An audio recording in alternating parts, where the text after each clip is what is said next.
K Prakash ಅಂಬ್ಳೆ ಅಂತ. ಹಿಂದೆ ಕಾಲಿಡಬ್ಬ ಅಂತ ಒಂದು ಚಿತ್ರ ಮಾಡಿದೆ. ಅದಾದ ನಂತರ ಕಾಲಘಟ್ಟ ಅಂತ ಒಂದು ಸಿನಿಮಾ ಮಾಡ್ತಾಯಿದ್ದೀನಿ. ಕಾಲಿಡಬ್ಬ ಚಿತ್ರಕ್ಕೆ ಕೋ ಪ್ರೊಡ್ಯೂಸರಾಗಿ ನಮ್ಮ ಚಿಕ್ಕೇಗೌಡರು ಮಾಡಿದರು. ಅದಾದ ನಂತರ ಪ್ರೊಡ್ಯೂಸರ್ ಸಿಗೋದು ತುಂಬ ಕಷ್ಟ, ಗೊತ್ತು, ಇಂಡಸ್ಟ್ರೀಲಿ ಅಷ್ಟು ಸುಲಭ ಅಲ್ಲ. ಕತೆ ಎಲ್ಲ ರೆಡಿ ಮಾಡ್ಕೊಂಡು ನಮ್ಮ ಪ್ರೊಡ್ಯೂಸರ್ ಹತ್ರ ಹೋಗಿ ಸರ್ ಹಿಂಗೆ ಅಂತ ಒಂದು ರೀಡಿಂಗ್ ಕೊಟ್ಟೆ. ಫಸ್ಟು ಜನಪದ ಸೊಗಡು ಇಟ್ಕೊಂಡು ಮಾಡಿರೋದ್ರಿಂದ ಎಲ್ಲಿ ಯಾರು ಮಾಡ್ತಾರೆ ಇವತ್ತು ಫುಲ್ ಕಮರ್ಷಿಯಲ್ ಆಗಿ ಎಲ್ಲ ನೋಡ್ತಿರೋದ್ರಿಂದ ಜನಪದ ಸೊಗಡನ್ನ ಇಟ್ಕೊಂಡು ಗೌರವನ ಸಂಸ್ಕೃತಿನ ಇಟ್ಕೊಂಡು ಕಮರ್ಷಿಯಲ್ ಟಚ್ ಕೊಟ್ಟರೆ ಯಾರು ಮಾಡ್ತಾರೆ ಅಂದ್ಕೊಂಡೆ ನಾನು ಡೌಟಲ್ಲೇ ಹೋದೆ. ಬಟ್ ಸರ್ಗೆ ಕತೆ ಹೇಳಿದಾಗ ತುಂಬ ಇಷ್ಟ ಆಯಿತು. ಚೆನ್ನಾಗೈತೆ ಅಪ್ಪ, ನಮ್ಮ ಕಡೆನೂ, ಯಾಕೆಂದರೆ ನಮ್ಮ ಭಾಗದಲ್ಲೂ ಗೊರೂರು ಅನ್ನೋರು ಎಲ್ಲೋ ಕಾಣೆ ಆಗ್ಬಿಟ್ಟಿದ್ದಾರೆ ಇತ್ತೀಚೆಗೆ, ಮಾಡೋಣ. ನಿಜವಾಗ್ಲೂ ಇತ್ತೀಚಿನ ದಿನಗಳಲ್ಲಿ ಜಾನಪದ ಸೊಗಡು ಇಟ್ಕೊಂಡು ಯಾವುದೂ ಸಿನಿಮಾಗಳು ಬರ್ತಾ ಇಲ್ಲ, ಮಾಡೋಣ ಅಂತ ಒಂದು ಧೈರ್ಯ ಕೊಟ್ಟರು. ಆ ಧೈರ್ಯದಿಂದ ಇವತ್ತು ಈ ಸಿನಿಮಾ ಆಗಿದೆ ಅಂದರೆ ಮೇಯ್ನ್ ಕಾರಣ ಚಿಕ್ಕೇಗೌಡರು. ಅವ್ರಿಗೆ ತುಂಬ ಥ್ಯಾಂಕ್ಸ್ ಹೇಳೋಕ್ಕೆ ಇಷ್ಟಪಡ್ತೀನಿ. ಸೊ ಅಲ್ಲಿಂದ ಜರ್ನಿ ಸ್ಟಾರ್ಟ್ ಆದರೆ ನಮ್ಮ ನೀಲ್ ಸರ್ ಅವರು ಸಿನಿಮಾಗಳನ್ನು ನಾನು ನೋಡ್ಕೊ ಬೆಳೆದವರು. 7 ಅಂತ ಒಂದು ಸಿನಿಮಾ ಕೆಲಸ ಮಾಡಿದ್ದೀನಿ ನಾನು ಅಸೋಸಿಯೇಟ್ ಡೈರೆಕ್ಟ್ರಾಗಿ. ಆ ಸಿನಿಮಾದಲ್ಲಿ ರೆಕಾರ್ಡಿಂಗ್ ನೋಡಿ ಅವ್ರು ದೊಡ್ಡ ಫ್ಯಾನ್ ನಾನು ಆ್ಯಕ್ಚುಲಿ. ಸರ್ಗೆ ಕರೆದ್ಬಿಟ್ಟು ಬನ್ನಿ ಸರ್ ನಮ್ಮ ಸಿನಿಮಾಗೆ ನೀವು ಮ್ಯೂಸಿಕ್ ಮಾಡಿಕೊಡ್ಬೇಕು ಅಂತ ಹೇಳ್ತೀನಿ. ತುಂಬ ಚೆನ್ನಾಗಿ ಮಾಡಿಕೊಟ್ಟಿದ್ದಾರೆ. 3 ಸಾಂಗ್ ಮಾಡಿಕೊಟ್ಟಿದ್ದಾರೆ. ಅದರಲ್ಲಿ ಒಂದು ಸಾಂಗ್ನ ನಮ್ಮ ನಮ್ರೂಸಿ ಸರ್ ಬರ್ಕೊಟ್ಟಿದ್ದಾರೆ. ತುಂಬ ಚೆನ್ನಾಗಿ ಮಾಡಿದ್ರು. ಓಪನಿಂಗ್ ಸಾಂಗು ಸಮಯವು ನಿನ್ನ ಬದುಕಿನ ಮಾಲೀಕ ಅಂತ ನಿನ್ನೆ ರಿಲೀಸ್ ಆಯಿತು. ತುಂಬ ಚೆನ್ನಾಗಿ ಹೋಗ್ತಾ ಇದೆ A2 ಮ್ಯೂಸಿಕಲ್ಲಿ. ಹಾಗೆ ಇನ್ನೊಂದೆರಡು ಸಾಂಗ್ ಬಂದ್ಬಿಟ್ಟು ನನ್ನ ಸ್ನೇಹಿತರಾದ ಸಿದ್ದು ಶಿವರಾಮ್ ಅಂತ ಒಬ್ಬರು ಮಾಡಿದ್ದಾರೆ. ಇನ್ನೊಂದು ನಮ್ಮ ಶ್ಯಾಂಕೆ ಅಂತ ಮಾಡಿದ್ದಾರೆ. 3 ಸಾಂಗ್ನು ಆಡಿದವರು ಅವಿನಾಶ್ ಶೆಟ್ಟಿ, ಸುನಿಲ್ ಗುಜವಾಡ ಮತ್ತು ಮಹೇಶ್ ನಾಯ್ಕಲ್ ಅಂತ. ಅದಾದ ನಂತರ ನಮ್ಮ DOP ಆಗಿ ಸದಾಶಿವ ಹಿರಮೆಟ್ ಮತ್ತು ರಾಜ್ ಕಡೂರ್ ಅವ್ರು ಮಾಡಿದ್ದಾರೆ. ಎಡಿಟಿಂಗ್ ವಿಭಾಗ ಬಂದರೆ ನನ್ನ ಹಿಂದಿನ ಚಿತ್ರಕ್ಕೆ ಮಾಡಿದಂಥ ವೆಂಕಿ ಯುಡಿ ಅವರೇ ಇದಕ್ಕೂ ಕಂಟಿನ್ಯೂ ಮಾಡಿದ್ದಾರೆ. ಹಾಗೆ ಇದಕ್ಕೆ ಒಂದು ಫೈಟ್ ಇದೆ, ಒಂದು ಮಾಸ್ ಮಾದರ್ ಮಾಡಿದ್ದಾರೆ ಫೈಟು. 3 ಸಾಂಗು ಕೊರಿಯೋಗ್ರಫಿ ನಾನೇ ಮಾಡಿದ್ದೀನಿ. ಅಂದರೆ ಡ್ಯಾನ್ಸ್ ಇಲ್ಲ, ಕಂಪ್ಲೀಟು ಮಾಂಟೇಜಸ್ ಮೇಲೆ ಹೋಗುತ್ತೆ 3 ಸಾಂಗು. ಎಂಟೈರ್ ಡೈರೆಕ್ಷನ್ ಡಿಪಾರ್ಟ್ಮೆಂಟು ಗಣೇಶಣ್ಣ ಆಗಿರ್ಬೋದು, ಹಾಗೆ ನಮ್ಮ ಸಾಗರು ಮತ್ತು ನಮ್ಮ ರವಿಶಂಕರ್ ಅವರು ತುಂಬ ಜನ ನನ್ನ ಡೈರೆಕ್ಷನ್ ಡಿಪಾರ್ಟ್ಮೆಂಟಲ್ಲಿ ಕೆಲಸ ಮಾಡಿದ್ದಾರೆ. ಅವ್ರಿಗೆ ಥ್ಯಾಂಕ್ಸ್ ಹೇಳೋಕ್ಕೆ ಇಷ್ಟಪಡ್ತೀನಿ. ಹಾಗೆ ನಮ್ಮ ಸ್ಟಿಲ್ ಫೋಟೋಗ್ರಾಫರ್ ರವಿ ಅವರು ಸಹ ಎಂಟೈರ್ ನನ್ನ ಟೆಕ್ನಿಕಲ್ ಟೀಮ್ ಶಕ್ತಿನೇ ಇವತ್ತು ಕಾಲಘಟ್ಟ ಇಲ್ಲಿವರೆಗೆ ಬಂದು ನಿಂತಿದೆ ಅಂತ ಹೇಳೋಕ್ಕೆ ಇಷ್ಟಪಡ್ತೀನಿ. ಹಾಗೆ ಕಲಾವಿದರ ಡಿಪಾರ್ಟ್ಮೆಂಟ್ ಅಂತ ಬಂದಾಗ ನಾಯಕರಾಗಿ ನಮ್ಮ ಅಭಿದಾಸ್ ಸರ್ ಮಾಡಿದ್ದಾರೆ. ತುಂಬ ಚೆನ್ನಾಗಿ ಕಾಣಿಸ್ಕೊಳ್ತಾರೆ ಸಿನಿಮಾದಲ್ಲಿ. ಫಸ್ಟ್ ಟೈಮ್ ಒಂದು ಬೇರೆ ಥರ ಪಾತ್ರ, ಒಂದು ವಿಲೇಜ್ ಬ್ಯಾಕ್ ಡ್ರಾಪಲ್ಲಿ ಒಂದು ಬೇರೆ ಥರನೇ ಕಾಣಿಸ್ಕೊತಾರೆ. ಸಿನಿಮಾ ನೋಡಿದಾಗ ಗೊತ್ತಾಗುತ್ತೆ. ಅವ್ರಿಗೆ ಪೇರಾಗಿ ಖುಷಿ ಅವ್ರು ಮಾಡಿದ್ದಾರೆ. ಸೆಕೆಂಡ್ ಹಾಫಲ್ಲಿ ನಮ್ಮ ನಿತಿಲ್ ಮಾಡಿದ್ದಾರೆ, ಹೊಸ ಹುಡುಗ. ಅವ್ರ ಪೇರಾಗಿ ಬಂದು ಖುಷಿ ಅವ್ರು ಮಾಡಿದ್ದಾರೆ. ಇದರಲ್ಲಿ ಮೇಯ್ನ್ ಆಗಿ ಸೋಬ್ರ ಸರ್ ಇದ್ದಾರೆ. ಫಸ್ಟ್ ಟೈಮು ಕನ್ನಡ ಇಂಡಸ್ಟ್ರಿಲಿ ಒಂದು ಗೌರವನ್ ಇದರಲ್ಲಿ ಕಾಣಿಸ್ಕೊತಾ ಇದ್ದಾರೆ. ಹಾಗೆ ನಮ್ಮ ರಮೇಶ್ ಭಟ್ ಸರ್ ಇದ್ದಾರೆ, ಭವ್ಯ ಮೇಡಮ್ ಇದ್ದಾರೆ, ಪ್ರಶಾಂತ್ ನಟನ ಅವರಿದ್ದಾರೆ, ಮತ್ತು ರವಿ ಮಂಡೆ ಅವರಿದ್ದಾರೆ, ಸೀತಾರಾಮ್ ಅವರಿದ್ದಾರೆ, ಮಜಾ ಬರುತ್ತಾ ಸೀತಾರಾಮ್ ಅವರು. ಒಂದಿಷ್ಟು ರಂಗಭೂಮಿ ಕಲಾವಿದರು ಇಟ್ಕೊಂಡು ಈ ಸಿನಿಮಾದಲ್ಲಿ ಮಾಡಿದ್ದೀವಿ. ಸೊ ಇನ್ನು 2 ದಿನ ಇದೆ ಸಿನಿಮಾ ರಿಲೀಸ್ಗೆ. ನಿಮ್ಮ ಸಪೋರ್ಟು ಎಲ್ಲ ಈ ಚಿತ್ರಕ್ಕೆ ಬೇಕು ಅಂತ ಕೇಳ್ಕೊತೀನಿ. ಏನಕ್ಕೆ ಇಷ್ಟು ಲೇಟಾಗಿ ಪ್ರೆಸ್ ಮೀಟ್ ಮಾಡ್ತಾ ಇದೀವಿ ಅಂದರೆ ಗೊತ್ತಲ್ಲ, ಇವತ್ತು ಸೋಷಿಯಲ್ ಮೀಡಿಯಾದಲ್ಲಿ ನೆನ್ನೆ ನಡೆದಿರೋದು ಇವತ್ತು ಮರೆತು ಬಿಡ್ತಾರೆ. ಸೊ ಹಂಗಾಗಿ ಇನ್ನು 2 ದಿನ ಇರೋಂಗೆ ಮಾಡೋಣ ಅಂದ್ಬಿಟ್ಟು ನಮ್ಮ ಪ್ರೊಡ್ಯೂಸರ್ಗೆ ಹೇಳಿದೆ. ಸರಿಯಪ್ಪ ಅಂತ ಹೇಳಿದ್ರು. ಸೊ ಹಂಗಾಗಿ ಮಾಡಿದ್ದೀವಿ ಸರ್.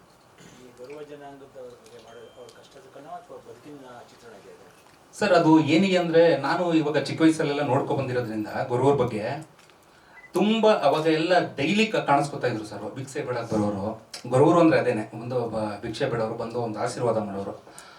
ಒಳ್ಳೇದಾಗಲಿ, ಮಂತನ ಚೆನ್ನಾಗಿರಲಿ, ಮದುವೆ ಆಗಲಿ ಎಲ್ಲ ಆಶೀರ್ವಾದ ಮಾಡಿ. ಇತ್ತೀಚಿನ ದಿನಗಳಲ್ಲಿ ಏನಾಗ್ಬಿಟ್ಟಿದೆ, ಕಾಣೆಯಾಗ್ಬಿಟ್ಟಿದ್ದಾರೆ ಗುರುವರು. ಎಲ್ಲೂ ಕಾಣಿಸ್ತಾ ಇಲ್ಲ ಅವರು. ಎಲ್ಲೋ ಜಾತ್ರೆ ದೇವಸ್ಥಾನಗಳು ಇಲ್ಲಿ ಮಾತ್ರ ಕಾಣಿಸ್ತಾ ಇದ್ದಾರೆ. ನಾನು ನೋಡುತ್ತೆ ಇತ್ತೀಚಿನ ದಿನಗಳಲ್ಲಿ ಈ ಕಾಲಘಟ್ಟದಲ್ಲಿ ಏನಾಗ್ಬಿಟ್ಟಿದೆ, ಈ ಮೊಬೈಲಿಗೆ ಇದೆಲ್ಲ ಬಂದಮೇಲೆ ಅದನ್ನು ಕಂಪ್ಲೀಟಾಗಿ ಮರ್ತೇ ಬಿಟ್ಟಿದ್ದಾರೆ ಜನ. ಸೊ ನಾವು ಈ ಸಿನಿಮಾದಲ್ಲಿ ಏನು ಹೇಳಕೊಟ್ಟಿದ್ವಿ ಅಂದರೆ ಅದನ್ನು ಉಳಿಸ್ಕೊಳ್ಳಿ, ಬೆಳೆಸ್ಕೊಳ್ಳಿ ಅಂತ ಹೇಳಕೊಟ್ಟಿದ್ವಿ. ಖಂಡಿತ ಸರ್, ಖಂಡಿತ. ಈಗ ಉತ್ತರ ಕರ್ನಾಟಕದಲ್ಲಿ ಬಂದರೆ ನಮಗೆ ಮೈಲಾರ ಲಿಂಗೇಶ್ವರ ಅಂತ ಬಳ್ಳಾರಿ ಸೈಡ್ ಬರ್ತಾರೆ, ಅಲ್ಲಿ ಗುರುವರು ಅಂತಾರೆ ಅವ್ರನ್ನ. ನಮ್ಮ ಚಾಮರಾಜನಗರ ಭಾಗದಲ್ಲಿ ಬಂದ್ಬಿಟ್ಟು ಕಡಬಡಯ್ಯ ಅಂತಾರೆ. ಕಡಬಡಯ್ಯ, ಗೊಗ್ಗಯ್ಯ, ಗೊಜ್ಜಯ್ಯ ಅಂತ ಈ ಥರ ಹೆಸರಲ್ಲಿ ಕರೆಸ್ತಾರೆ. ಅವ್ರಿಗೆ ಒಂದು ಚಿಕ್ಕ ವಯಸ್ಸಲ್ಲಿ ಒಂದು ದೀಕ್ಷೆ ಅಂತ ಕೊಟ್ಟಿರ್ತಾರೆ ಸರ್. ಆ ದೀಕ್ಷೆ ಅಂತ ಕೊಟ್ಟಾಗ ಅವರು ಆ ಪರಂಪರೆನ ಮುಂದುವರ್ಸ್ಕೊಂಡು ಹೋಗ್ಬೇಕು. ನಾನು ನೋಡ್ದಂಗೆ ಅಲ್ಲಿ ಎಲ್ಲೂ ಆ ಥರ ಕಾಣಿಸ್ತಾ ಇಲ್ಲ ಇತ್ತೀಚಿನ ದಿನಗಳಲ್ಲಿ. ಬಟ್ ಅದನ್ನು ಉಳಿಸ್ಕೊಳ್ಳಿ ಅಂತ ಹೇಳಕೊಟ್ಟಿದ್ದೀನಿ ಸರ್. ಅದು ಒಂದು ಕಾಲಘಟ್ಟದ ಕತೆ ಅದು.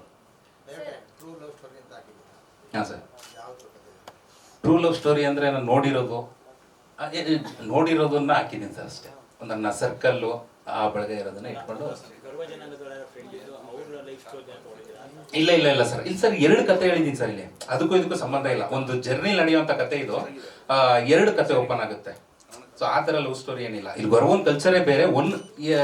ನಾವು ಕಾಲಘಟ್ಟ ಅಂದ ತಕ್ಷಣ ಸರ್ ಇಲ್ಲಿ ಎಲ್ಲರಿಗೂ ಕನೆಕ್ಟ್ ಆಗುತ್ತೆ. ಆ್ಯಕ್ಚುಲಿ ಇದು ಒಂದು ಬಾಲ್ಯ ಕನೆಕ್ಟ್ ಆಗುತ್ತೆ, ಒಂದು ಯೌವನ ಕನೆಕ್ಟ್ ಆಗುತ್ತೆ, ಒಂದು ಹೋರಾಟ ಕನೆಕ್ಟ್ ಆಗುತ್ತೆ, ಮತ್ತೆ ನಾವು ಖುಷಿ ಇದ್ದ ಕಾಲಘಟ್ಟ ನೆನಪಾಗುತ್ತೆ, ದುಃಖ ಇದ್ದ ಕಾಲಘಟ್ಟಗಳು ಎಲ್ಲ, ಅಂದರೆ ಎಲ್ಲ ಕಾಲಘಟ್ಟಲ್ಲೂ ಒಂದ್ಸಲ ಬಂದು ಹಿಂಗೆ ಹೋಗುತ್ತೆ ಸರ್. ಸೊ ಅದಕ್ಕೆ ನಾವು ಕಾಲಘಟ್ಟ ಅಂತ. ಪದಗಳು ಮತ್ತೆ ಈ ಗುರುವಿನ ಪದಗಳಿದೆ, ನೇಚರ್ ಬಿಹೇವಿಯರ್ ಅದರ ಟ್ಯೂನ್ಸ್ ನೆಗೆಟಿವ್ ಕಡೆ ಏನೋ ಮಾಡಿಸಿದ್ರೆ ಇಲ್ಲ ಅದೇ ಇಲ್ಲ ಇಲ್ಲ ಸರ್, ಅದಕ್ಕೆ ನೀಲ್ ಅವರು ಬಹಳ ವರ್ಷಗಳ ನಂತರ ನೋಡ್ತಾ ಇದ್ದೀವಿ, ಅದಕ್ಕೋಸ್ಕರ. ನೀಲ್ ಸರ್ ತುಂಬಾ ಚೆನ್ನಾಗಿ ಮಾಡಿದೆ ಸರ್. ಸಿನಿಮಾ ನೋಡಿದಾಗ ನಿಮಗೆ ಅದು ಬೇರೆ ಥರನೇ ಫೀಲ್ ಕೊಡುತ್ತೆ. ಅಷ್ಟು ಎಮೋಷನಲ್ ಆಗಿ ಚೆನ್ನಾಗಿ ಮಾಡಿದ್ದಾರೆ ಸರ್. ಆ್ಯಕ್ಚುಲಿ ನಾನು ದೊಡ್ಡ ಫ್ಯಾನ್ ಅವ್ರಿಗೆ. ಕಾಲೇ ತಸ್ಮೈ ನಮಃ ಮತ್ತೆ 7 ಅಂತ ಲೈನ್ ಬೈ ಲೈನ್ ತುಂಬಾ ಸಕ್ಸಸ್ ಕೊಟ್ಟಿದ್ದಾರೆ. ಹ್ಞೂ ಸರ್, ಅದಕ್ಕೋಸ್ಕರ ನಾನು ತುಂಬಾ ದಿನ ಆಗಿತ್ತು ನೋಡಿ. ನಾನು 3 ಇಯರ್ಸ್ ಇರಲಿಲ್ಲ ಸರ್. ತಾಯಿಯವರು ಈ ಗೊರಗೊಂಡೆಪಾಳ್ಯದಲ್ಲಿ ಒಂದು ಹುಡುಗಿಗೋಸ್ಕರ 2 ಒಟ್ಟಿಗೆ ಮಾಡ್ರಾಯ್ತು, ಇಬ್ಬರು ಪ್ರೇಮಿಗಳು. ಹಾಂ ಸರ್. ನೋಡಿದ್ರೆ ಇಲ್ಲ ಸರ್, ನಾನು ಅದು ವಿಷಯನೇ ಗೊತ್ತಿಲ್ಲ ಸರ್ ನನಗೆ, ಗೊರಗೊಂಡೆಪಾಳ್ಯದು. ಸರ್ ಈ ಟ್ರೇಲರ್ ಬಿಡ್ಬೇಕಾದ್ರೆ ನಮಗೆ ಸಿನಿಮಾ ಹೇಗಿದೆ ಅನ್ನೋದು ನಮ್ಗೆ ಒಂದ್ ಸ್ವಲ್ಪ ಗೊತ್ತಾಗುತ್ತೆ. ಟ್ರೇಲರ್ ಇಂಪಾರ್ಟೆಂಟ್ ಆಗುತ್ತೆ. ನೀವು ಗೊರವ ಸಮುದಾಯದ್ದು ತೋರಿಸ್ತೀವಿ ಅಂತ ಹೊರಟಾಗ ನಮಗೆ ಟ್ರೇಲರ್ ನಲ್ಲಿ ಕಂಪ್ಲೀಟ್ ಲವ್ ಸ್ಟೋರಿ ಚೀಟಿಂಗೇ ಕಾಣಿಸ್ತೇವೆ ವಿನಃ ಗೊರವ ಸಮುದಾಯದ್ದು ನಮಗೆ ಚರ್ಚೆ ಆಗ್ಲಿಲ್ಲ. ಸೊ ಖಂಡಿತ ಈಗ ಟ್ರೈಲರ್ ಅಲ್ಲಿ ನಾನು ಕಂಪ್ಲೀಟ್ ಗೊರವನ್ ಬಗ್ಗೆನೇ ಹೇಳ್ಬಿಟ್ರೆ ಜನ ನೋಡಲ್ಲ. ಸೊ ವಿಷಯ ಇಟ್ಟಿದ್ದೀನಿ ಸಿನಿಮಾದಲ್ಲಿ. ನಿಮಗೆ ಒಂದು 40% ಸಿನಿಮಾದಲ್ಲಿ ಗೊರವನ್ ಬಗ್ಗೆನೇ ಇದೆ ಸಿನಿಮಾದಲ್ಲಿ. ಸೊ ಇಡೀ ಜನಪದನ ಹೇಳ್ಬಿಟ್ರೆ ಜನ ಅಲ್ಲ, ಮತ್ತೆ ಆ ಜನಪದ ಇಷ್ಟಪಡೋರಿಗೆ ಅಥವಾ ಗೊರವ ಸಮುದಾಯಕ್ಕೆ ಹೇಗೆ ಗೊತ್ತಾಗುತ್ತೆ ನಿಮ್ ಸಿನಿಮಾದಲ್ಲಿ ಅದಿದೆ? ಇಲ್ಲ, ಒಂದು ಟೀಸರ್ ಮೊನ್ನೆ ಬಿಟ್ಟೆ, ಅದರಲ್ಲೂ ಇದೆ ಮೇಡಮ್ ಅದು, ಮತ್ತೆ ಸಾಂಗಲ್ಲೂ ಇದೆ. ಸೊ ಅದೆಲ್ಲ ಇದೆ ಮೇಡಮ್, ಅಷ್ಟಿಲ್ದೇ ಈಗ ಮಾಡಿಲ್ಲ ನಾನು. ಟೀಸರಲ್ಲಿ ಇದೆ, ಮತ್ತೆ ಸಾಂಗಲ್ಲೂ ಹೇಳಕೊಟ್ಟಿದ್ದೀವಿ. ಈಗ ಮೊನ್ನೆ ಒಂದು ಸಾಂಗ್ ಬಿಟ್ಟಿದ್ದೀವಿ, ನೀನೇನೆ ನನ್ನ ದೇವತೆ ಅಂತ. ಸೊ ಅದರಲ್ಲೂ ಹೇಳಿದ್ದೀವಿ. ಸೊ ಹಾಂ ಮೇಡಮ್, ಜನಕ್ಕೆ ಸಿನಿಮಾದಲ್ಲಿ ಏನಿದೆ ಅಂತ ಗೊತ್ತಾದ್ರೆ ಪೂರ್ತಿ ಸಿನಿಮಾ ನೋಡೋದಕ್ಕೆ ಥಿಯೇಟರ್ಗೆ ಬರ್ತಾರೆ. ಖಂಡಿತ. ಈಗ ನೀವು ಸಿನಿಮಾ ರಿಲೀಸ್ ಮಾಡಿದಾದ್ಮೇಲೂ ಕೂಡ ಅದನ್ನ ರೀಚ್ ಮಾಡಿಸೋದಕ್ಕೆ ಏನಾದ್ರು ಒಂದ್ ಒಳ್ಳೆ ಕಂಟೆಂಟ್ ಇಲ್ಲ, content ಇದೆ madam. ಮೂಲಕ ಹೇಳ್ತೀರಾ. 100%. ಬಟ್ ನೀವು ಟ್ರೇಲರ್ ಅಲ್ಲಿ ಇವಾಗ ಹೇಳಿದ್ದೇನು ಅಂತಂದ್ರೆ ಎಲ್ಲ ಇಲ್ಲೇ ತೋರಿಸ್ಬಿಟ್ರೆ ಹೇಗೆ ಅಂತೀರಾ? ನೀವು ಅಟ್ಲೀಸ್ಟ್ ಟ್ರೇಲರ್ ಅಲ್ಲಿ ಇಂಟ್ ಕೊಡ್ಲಿಲ್ವಲ್ಲ? ಇಲ್ಲ ಇಲ್ಲ, ಎರಡು ಕಡೆ ಬಂದು ಹೋಗುತ್ತೆ ಗೊರವನ್ ಬಗ್ಗೆ, ಇಲ್ಲ 3 ಕಡೆ ಬಂದು ಹೋಗುತ್ತೆ. ಬಟ್ ನಾವು ಅದಲ್ದೇ ಸಪ್ರೇಟ್ ಕಂಟೆಂಟ್ ವಿಡಿಯೋಗಳು ಮಾಡ್ಕೊಂಡಿದ್ದೀವಿ ಮೇಡಮ್. ಅದೆಲ್ಲ ಬಿಡ್ತಾ ಹೋಗ್ತಾ ಇದೀವಿ ಗೊರವನ್ ಬಗ್ಗೆ ಎಲ್ಲ. ಇದಕ್ಕೆ ನಿಮ್ಮ ರಿಸರ್ಚ್ ವರ್ಕ್ ಯಾವ ಥರ ಆಯ್ತು? ಅಂದರೆ ಗೊರವ ಅವ್ರನ್ನ ಮಾತಾಡಿಸಿ ಅವರು ಇದನ್ನೆಲ್ಲ ಹೇಗೆ ಇದು ಮಾಡಿದ್ರು? ಸರ್, ನಾನು ಚಾಮರಾಜನಗರಕ್ಕೆ ಹೋಗಿ ಅದನ್ನ ರಿಸರ್ಚ್ ಮಾಡಿ ನಾನು ಮಾಡಿದ್ದು. ಯಾಕೆಂದ್ರೆ ಅವರೇ ಹೇಳಿದ್ದಂಗೆ ನಾವೆಲ್ಲ ದೀಕ್ಷೆ ಕೊಟ್ಟಿರ್ತೀವಣಪ್ಪ, ಚಿಕ್ಕ ವಯಸ್ಸಲ್ಲಿ ದೀಕ್ಷೆ ಅಂತ ಕೊಟ್ಟಿರ್ತೀವಿ. ಅದು ಒಂದು ವಯಸ್ಸಿಗೆ ಒಂದು 20 ಏಜ್ ಆದಮೇಲೆ ಅವ್ರು ಅದನ್ನು ಕಂಟಿನ್ಯೂ ಮಾಡಬೇಕು ಗೊರವರ ಸಂಪ್ರದಾಯದಲ್ಲಿ. ಅದನ್ನು ಅಂದರೆ ನಮ್ಮ ಕುಟುಂಬದಲ್ಲಿ ಮಾಡ್ತಾ ಇಲ್ಲ ಅದನ್ನು ಅಂತ ಅವರೇ ಹೇಳಿದಾಗ, ಯಾಕೆಂದ್ರೆ ನಾವು ನೋಡ್ಕೊ ಬಂದಿರೋರಲ್ಲ ಸರ್, ನಾವು ಒಳ್ಳೆಯವರಾಗಿ ನಾವು ನೋಡ್ಕೊಬಂದು ಅದನ್ನ ಉಳಿಸ್ಬೇಕು ಬೆಳೆಸ್ಬೇಕು ಅನ್ನೋದು ನಮಗೂ ಒಂದಿದು. ಸಿನಿಮಾದವರಾಗಿ ಬರೀ ಕಮರ್ಷಿಯಲ್ ಸಿನಿಮಾಗಳು ಬರ್ತಾನೆ ಇರ್ತವೆ, ವಾರಕ್ಕೆ 10 ಸಿನಿಮಾ 5 ಸಿನಿಮಾ ಬರ್ತಾ ಇರ್ತವೆ. ಬಟ್ ಈ ಥರ ಒಂದು ಸಿನಿಮಾ ಇಟ್ಕೊಂಡು ಒಂದು ಕಮರ್ಷಿಯಲ್ ಟಚ್ ಕೊಡೋಣ ಅನ್ನೋದು ಒಂದು ನನ್ನ. ಈಗ ನೀವು ಇನ್ನೊಂದು ಪ್ಲೇಸ್ ಹೇಳಿದ್ರಿ, ಈಗ ಅದೇ ಬಳ್ಳಾರಿ ಜಿಲ್ಲೆ ಅಲ್ಲಿ ಒಂದು ತುಂಬಾ ದೊಡ್ಡ ಇದೆ ಸಂಪ್ರದಾಯ. ಹೌದು ಸರ್, ಹೌದು. ಕಾರ್ಣಿಕೋತ್ಸವ, ಆ ಕಲ್ಚರ್ ಏನಾದ್ರು ಇನ್ಸ್ಪಿರೇಷನ್ ಆಯ್ತಾ? ಅಲ್ಲಿ ಏನಾದ್ರು ಸ್ಟಡಿ ಮಾಡಿದ್ರೆ? ಇಲ್ಲ ಸರ್, ನಾವು ಉತ್ತರ ಕರ್ನಾಟಕ ಅಲ್ಲ ಆ್ಯಕ್ಚುಲಿ. ನಾನು ಬಂದು ಈ ಕಡೆ ನಂಜನಗೂಡು ಭಾಗ, ಚಾಮರಾಜನಗರ, ಅಕ್ಕಡಪಡೆಯ ಬಗ್ಗೆ ಅಲ್ಲಂದ್ರೆ ಅಲ್ಲಿ ಅದೆಲ್ಲ ವಿಚಾರಿಸ್ಕೊಂಡಿದ್ದೀನಿ ಸರ್. ಆ ಕಾರಣಿಕೆ ಕೇಳಾಯ್ತು ಅನ್ನೋದನ್ನ ಒಂದು ಲೈನಲ್ಲಿ ಹಾಕಿದ್ದೀನಿ ಸರ್. ಹೌದು ಸರ್, ಅದನ್ನು ಬಳಸ್ಕೊಂಡಿದ್ದೀನಿ ಸರ್ ನೀವು ಹೇಳೋದಕ್ಕೆ. ಖಂಡಿತ ಅದೇ ಪ್ಲಾನಿಂಗಲ್ಲಿ ಇದೀವಿ ಸರ್ ಈಗ. ಖಂಡಿತ ಸರ್, ನೀವು ಸಪೋರ್ಟ್ ಮಾಡಿದ್ರೆ ನಮ್ಮ ಸಿನಿಮಾ ಒಂದು ಹಂತಕ್ಕೆ ತಗೊಂಡು ಹೋಗುತ್ತೆ ಸರ್. ವಿಜಯ್ ಸಿನಿಮಾಸ್ ಸರ್ ಬಂದಿಲ್ಲ ಅನ್ಸುತ್ತೆ ಅವರು.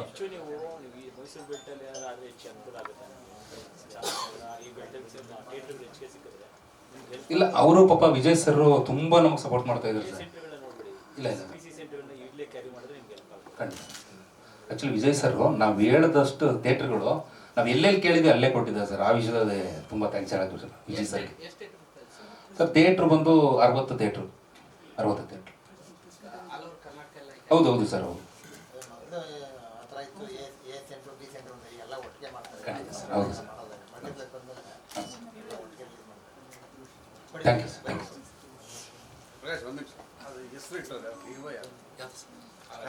ಸರ್ ಕಾಲಘಟ್ಟ ನಾನೇ ಸರ್. ಯಾಕೆ ಖುಷಿ ಆಗುತ್ತೆ ಅಂದ್ರೆ ನಮ್ಮ ಕಾಲಘಟ್ಟಗಳಲ್ಲಿ ಬರ್ತಿದ್ದ ಟೈಟ್ಲ್ ಸಿನಿಮಾ ಇಂಗ್ಲೀಷಲ್ಲಿ ಬರ್ತದೆ, ಈಗಿನ ಎಷ್ಟು ಚೆನ್ನಾಗಿರುತ್ತೆ ಹೆಸರುಗಳು. ಖಂಡಿತ ಇವಾಗಿಲ್ಲ. ಖಂಡಿತ ಹೌದು ಸರ್, ಖುಷಿ ಸತ್ಯ. ಆಗೋದು ನೀವು ಈಗಿನ ಜನರೇಷನ್ ಅಲ್ಲೇ ಹಾಂ ಸರ್, ಕಾಲಘಟ್ಟ, ಇವತ್ತಿನ ಜನರೇಷನ್ ಕಾಲಘಟ್ಟ ಅಂದ್ರೆ ಯಾರಿಗೂ ಗೊತ್ತಿಲ್ಲ, ಸತ್ಯ ಸರ್, ಅದು ಸತ್ಯ. ನಿಜವಾಗ್ಲೂ ಗೊತ್ತಿಲ್ಲ. ಸೊ 100% ಎಲ್ರಿಗೂ ಕನೆಕ್ಟ್ ಆಗುತ್ತೆ ಸರ್ ಅದು. ಎಲ್ಲರ ಕಾಲಘಟ್ಟನೂ ಈ ಒಂದ್ಸಲ ಹೋಗಿದ್ದು ಹಿಂಗೆ ಆಚೆ ಬರ್ತೀವಿ ಸರ್ ಅಷ್ಟೇ. ಖಾಲಿ ಡಬ್ಬ ಹಾಂ ಸರ್, ಕಾಲಘಟ್ಟದಲ್ಲಿ ನಿರ್ಮಾಪಕರಿಗೆ ಅಷ್ಟೇ ಸರ್. ಖಾಲಿ ಅವ್ರಿಗೆ ಒಳ್ಳೇದಾಗಬೇಕು ಸರ್, ಅಷ್ಟೇ ನಾನು ಕೇಳೋದು. ತುಂಬ ಚೆಲ್ಕೊಂಡು 100% ಅವ್ರಿಗೆ ಒಳ್ಳೇದಾದ್ರೆ ನಾವು ಗೆದ್ದಂಗೆ ಸರ್ ಅಷ್ಟೇ. ಇಡೀ ತಂಡ ಗೆದ್ದಂಗೆ ಸರ್. ಒಂದು ಲೈಫ್ ಖಂಡಿತ ಸರ್, ಇಡೀ ತಂಡನೇ ಗೆದ್ದಂಗೆ ಅಲ್ವಾ ಸರ್ ನಿರ್ಮಾಪಕ ಗೆದ್ದರೆ. Thank you sir. ಎಲ್ಲಿ ಕೌಂಟ್ ಆಗೋದು ಬರೀ ಹೀರೋ ಹೆಸರು ಹೇಳ್ತಾರೆ, ಅದಕ್ಕೆ ಹೇಳಿದ್ದು ಹೇಳಿ ನಿರ್ಮಾಪಕರು. ಎಲ್ರಿಗೂ ನಮಸ್ಕಾರ. ನನ್ನ ಹೆಸರು ಚಿಕ್ಕೇಗೌಡ ಅಂತ, ಲಯನ್ ಚಿಕ್ಕೇಗೌಡ ಅಂತ. ಲಯನ್ ಅಂತಂದರೆ ನಾನು ಲಯನಲ್ಲಿ ಅಧ್ಯಕ್ಷ ಆಗಿ ತುಂಬ ಸಮಾಜ ಸೇವೆಗಳೆಲ್ಲ ತುಂಬ ಮಾಡಿದ್ದೀನಿ. ಮತ್ತು ನಾನು ಹಳ್ಳೀಲಿ ಇರೋದು, ಸಿಟಿಲೆಲ್ಲೂ ಇಲ್ಲ. ಮತ್ತು ರೈತ, ಮುಂದೆ ಗದ್ದೆ ಉಳೋದು, ಮತ್ತು ರೇಷ್ಮೆ ಎಲ್ಲ ರೇಷ್ಮೆ ಮಾಡಿ, ಮತ್ತು ಅದೇ ಒಂದು ಸ್ವಲ್ಪ ಸಣ್ಣ ಯಾವುದೋ ಒಂದು ಸಣ್ಣ ಮರದ ವ್ಯಾಪಾರ ಅಂತ ಮಾಡ್ಕೊಂಡಿದ್ದೀನಿ.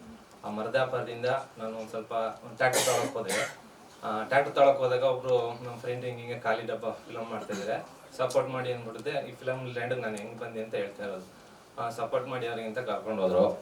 ಕರ್ಕೊಂಡೋಗ್ಬಿಟ್ಟು ಅವಾಗ ಇವನು ಮತ್ತು ಖಾಲಿ ಡಬ್ಬ ಪ್ರೊಡ್ಯೂಸರ್ ಅವರೆಲ್ಲರೂ ಪರಿಚಯ ಮಾಡಿಸಿ ಅದಕ್ಕೆ ಕೋ ಪ್ರೊಡ್ಯೂಸರಾಗಿ ಹಾಕೊಂಡ್ರು. ಅದಾದಮೇಲೆ ನಾನು ಒಂದು ಸ್ವಲ್ಪ ನ್ಯೂಟ್ಲ್ ಆಗಿದೆ. ಆಮೇಲೆ ಇವರು ನಮ್ಮ ಪ್ರಕಾಶ್ ಅವರು ಸರ್ ಈ ಥರ ಒಂದು ಫಿಲಮ್ ಇದೆ, ನಿಮ್ಗೊಂದು ಚೆನ್ನಾಗಿ ಕಥೆನೇ ಇದೆ ಅಂತ ಹೇಳಿ ಒಂದು ಸ್ಟೋರಿ ಎಲ್ಲ ಹೇಳಿದ್ರು. ಅದು ಸ್ಟೋರಿನ ಅಂದರೆ ನಾನು ಬೇಡಕ್ಕನಪ್ಪ ಅಂತ ಸುಮ್ಮನೆ ಇದ್ದೆ, ಯಾಕೆಂದ್ರೆ ಒಂದು ಆಲ್ರೆಡಿ ಹಾಕಿದ್ದೀವಿ, ಅದು ಎಲ್ಲ ಮುಂದಕ್ಕೆ ರಿಲೀಸ್ ಆಗಲಿ ಏನಾಗುತ್ತೆ ನೋಡೋಣ ಅಂತ ಸುಮ್ಮನೆ ಇದ್ದೆ. ಆಮೇಲೆ ಇಲ್ಲ ಆಯಿತು, ಇಲ್ಲ ಸರ್ ಮಾಡೋಣ ಸರ್ ಅಂತ ಹೇಳಿದ್ರು. ಆಯಿತು ಅಂದ್ಬಿಟ್ಟು ಮಾಲೇಶ್ವರಂ ಬೆಟ್ಟಕ್ಕೆ ಹೋಗ್ತಾ ಇದ್ದು, ಜೊತೆಲಿ ಕರ್ಕೊಂಡು ಬನ್ನಿ ಅಂದ್ಬಿಟ್ಟಿದೆ. ಉದ್ದಕ್ಕೂ ಕತೆ ಹೇಳಿ ಹೇಳ್ಸ್ಕೊಂಡು ಕರ್ಕೊಂಡು ಹೋದೆ. ಆಮೇಲೆ ಇಷ್ಟ ಆಯಿತು, ಅವ್ರಿಗೆ ಕತೆ ಹೇಳಿದ್ದು ತುಂಬ ಇಷ್ಟ ಆಯಿತು. ಆಯಿತು ಬಿಡಿ ಮಾಡೋಣ ಅಂತ ಸಪೋರ್ಟ್ ಮಾಡಿ ಈ ಲೆವೆಲ್ಗೆ ಇಲ್ಲಿ ತನಕ ಬಂದಿದ್ವಿ. ಮತ್ತು ಹೀರೋ ಸೆಲೆಕ್ಟ್ ಎಲ್ಲ ಇವರು ನಮಗೆಲ್ಲ ಫೋಟೋ ಕಳಿಸಿ ಯಾರನ್ನು ಸೆಲೆಕ್ಟ್ ಮಾಡಬೇಕು, ಹೀರೋಯಿನು ಹೀರೋ, ಮತ್ತು ನಮ್ಮ ಭವ್ಯ ಮೇಡಮ್ ಅವರು, ರಮೇಶ್ ಭಟ್ ಅವರು, ಅವರೆಲ್ಲ ನಾನೇ ಸೆಲೆಕ್ಟ್ ಮಾಡಿ ಇವನ್ನ ಆಯ್ಕೆ ಮಾಡಿ ಅಂತೇಳಿ ಇದೊಂದು ಕಾಲಘಟ್ಟನ ಸಿನಿಮಾನ ತೆಗ್ದಿದ್ದೀವಿ. ಇದಕ್ಕೆ ನಿಮ್ಮೆಲ್ಲರ ಸಪೋರ್ಟು ಮತ್ತು ಪ್ರೋತ್ಸಾಹ ಬೇಕು ಅಂತ ಹೇಳಕ್ಕೆ ನಿಮ್ಮೆಲ್ಲರ ಮುಖಾಂತರ ಕೇಳ್ಕೊತೀನಿ.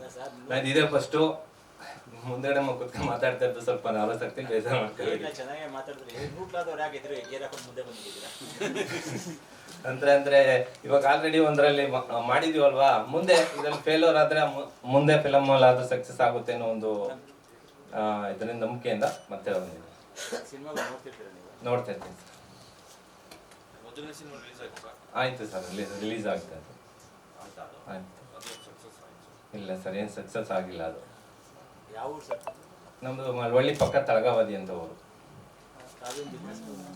ಸರ್. ಈಗ ಸಣ್ಣದಾಗ ಮರದ ವ್ಯಾಪಾರ ಮಾಡ್ತೇವೆ, ಅವಾಗೆಲ್ಲ ರೈತ ಗದ್ದೆ ಹೊಡೋದು ಮತ್ತೆ ಎಲ್ಲ ಹೇಳಿದ್ನಲ್ಲ ಸರ್, ರೇಷ್ಮೆ ಎಲ್ಲ ಕೆಲಸ ಮಾಡ್ಕೊಂಡಿದ್ವಿ. ಈಗ ಸಣ್ಣದಾಗ ಮರದ ವ್ಯಾಪಾರ ಅಂತ ಮಾಡ್ಕೊಂಡಿದ್ವಿ. ಇಲ್ಲ ಸರ್, ಬಿಡಲ್ಲ ಸರ್. ಅದು ಜೀವನ ಕೊಟ್ಟಿರೋದು, ಅನ್ನ ಕೊಟ್ಟಿರೋದು, ಅದರಿಂದ ಬಿಡಲ್ಲ ಸರ್.